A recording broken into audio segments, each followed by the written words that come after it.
क्षमा कीजिएगा देवी, मैं नेत्रहीन हूं, किंतु मुझे इतना अवश्य पता है कि मुझे यहां पर इससे पहले आपकी अनुभूति नहीं हुई। कौन है आप देवी? इस राज्य की तो नहीं है आप? हाँ, हम यहाँ के नहीं हैं। हम तो यहाँ किसी से मिलने हेतु आए हैं। किंतु तुम इतने व्याकुल क्यों प्रतीत हो रहे हैं? क्या कोई समस्या है? क्या कहूं देवी, प्रतीत होता है मेरे जन्म से किसी को प्रसन्नता ही नहीं हुई।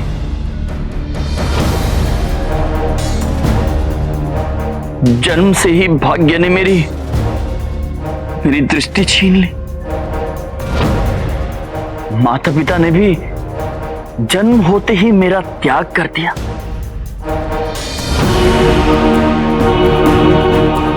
बचपन से ही प्रकाश एवं ग्रीष्म ऋतु से त्रस्त रहा हूं मैं, तो ये दोनों है कि मेरा साथ छोड़ते ही नहीं है।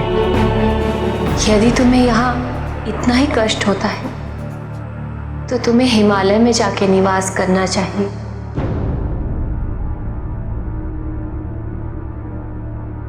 वहां का शीतल जलवायु तुम्हारे लिए श्रेष्ठकर है। आपको मेरी पीड़ा का आभास है? मुझे तो यही सुनकर सुखानुभूति हुई है देवी, अन्यथा मुझ जैसे व्यक्ति से तो लोग हमेशा घृणा ही करते हैं। तो यदि कभी मैं नहीं, रहने दीजिए। कहो, तुम्हें हमसे संकोच करने की कोई आवश्यकता नहीं है।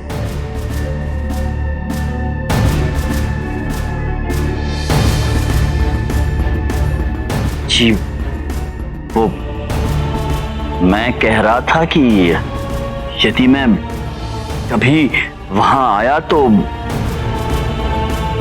क्या मुझे पुनः आपके दर्शन प्राप्त होंगे? इतनी सी बात कहने के लिए तुम संकोच कर रहे थे। अवश्य, हम तुम्हें वहां अवश्य मिलेंगे और हम तुम्हारे वहां रहने का प्रबंध भी करेंगे। अभी हम चलते हैं, तुमसे शीघ्र ही पुनः भेंट हो। देवी, अब तो जीवन का प्रत्येक दिवस सुखद होगा।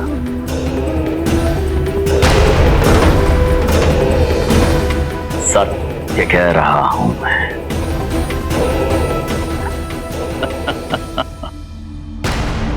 पार्वती, प्रकाश के पुंज को जो भी दिखता है प्रकाशित ही दिखता है।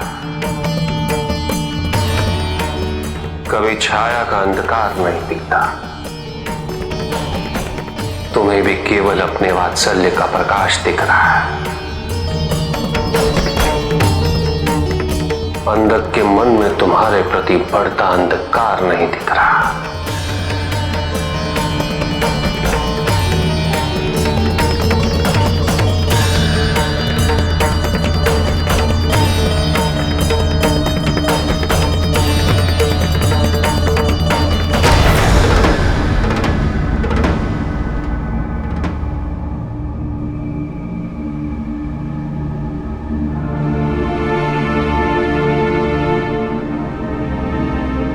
प्रभु, वर्षों से कैलाश पर पशुपत व्रत रखने की इच्छा हो रही है। जब आप यही हो तो यदि आपकी आज्ञा हो तो हम सभी पशुपत व्रत रखना चाहेंगे। प्रभु, इस व्रत के साथ साथ हमारी बहुत सारी मधुर स्मृतियां जुड़ी हुई है। प्रभु, आपको याद है जब आपने भी हमारे साथ व्रत रखा था? हमें तो ज्ञात ही नहीं हुआ कि उस व्रत के निर्धारित दिवस समाप्त हो चुके हैं और हमने व्रत ही नहीं तोड़ा। और प्रभु, याद है जब मेरे पिताजी कैलाश पर आए थे, उनकी इच्छा नहीं थी कि मैं व्रत रखूं, किंतु आपने उन्हें समझाया था। और प्रभु, क्षमा करें प्रभु, मैं भी कहा इन बातों में आपका समय व्यर्थ कर रहा हूं। उस युग में आपके पास इन सारी बातों के लिए समय था। आपकी व्यस्तता कम थी।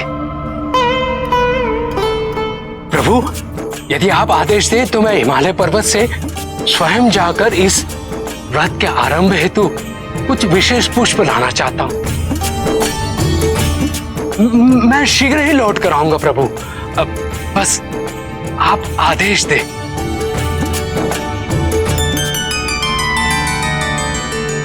अवश्य नंदी।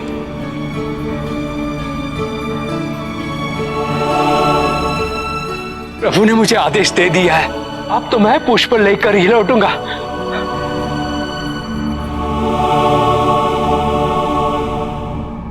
तुम्हारे लिए मेरा प्रेम कालातीत है नंदी।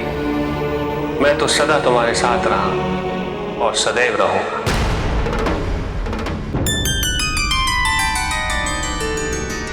स्वामी, आप तो व्यर्थ ही हमें अंधक से मिलने के लिए रोक रहे थे। माना कि उसमें अंधकार भरा हुआ है। स्वामी, यदि किसी कक्ष में वर्षों से अंधकार हो, तब भी तो प्रकाश की एक किरण उस अंधकार को दूर कर देती।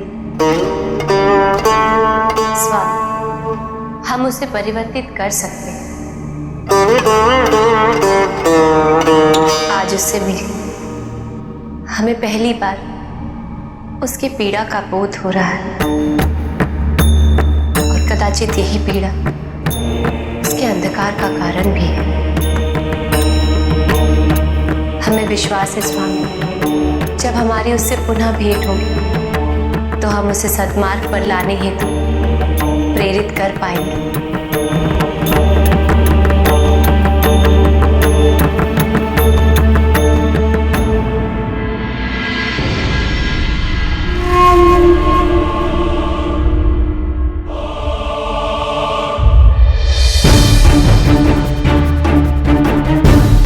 कौन थी वो? इस बात का पता मुझे लगाना ही होगा।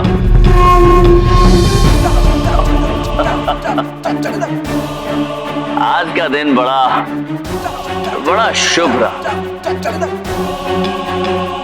तुम महान बनोगे या भयंकर, ये चयन तुम्हें ही करना है अंधा।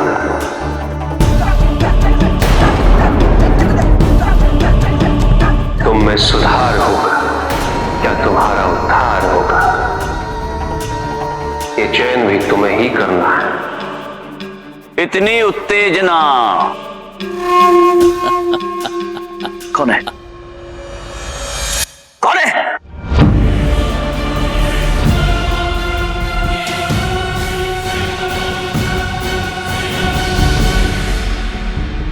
मैं अंधक हूं, ये कैसे संभव है? अंधक मैं हूं। नेत्रहीन है अंधक, दृष्टिहीन नहीं। उस अंधक की दृष्टि मैं हूं। क्यों आए हो? अपने मार्ग से भटक गए थे ना? तुम्हारी दृष्टि तुम्हारा मार्गदर्शन कराने आई है। मार्गदर्शन? महादेव ने तो कह दिया, चयन करो, महान बनो या भयंकर। तो करो चयन, किंतु कैसे करो? मन में कोई समाधान नहीं आ रहा। मन में समाधान कैसे आएगा? मन में तो कोई और आ चुका है। नहीं, नहीं, मैं केवल इतना कह रहा हूं कि यहाँ प्रकाश में ग्रीष्म में क्या विचार आएगा। विचार तो किसी ऐसे स्थान में जाके आएगा जहां तुम्हें प्रेरणा मिले, पूर्णता मिले, सुंदरता मिले, और वो मिलेगी,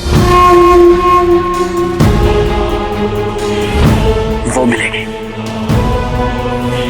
महान बनने का मार्ग या भयंकर बनने का मार्ग, मेरे दोनों ही मार्ग एक ही दिशा में जाते हैं, हिमालय की दिशा में, जहां मुझे वो मिलेगी। अब हुए हैं अंधक को गंतव्य के दर्शन।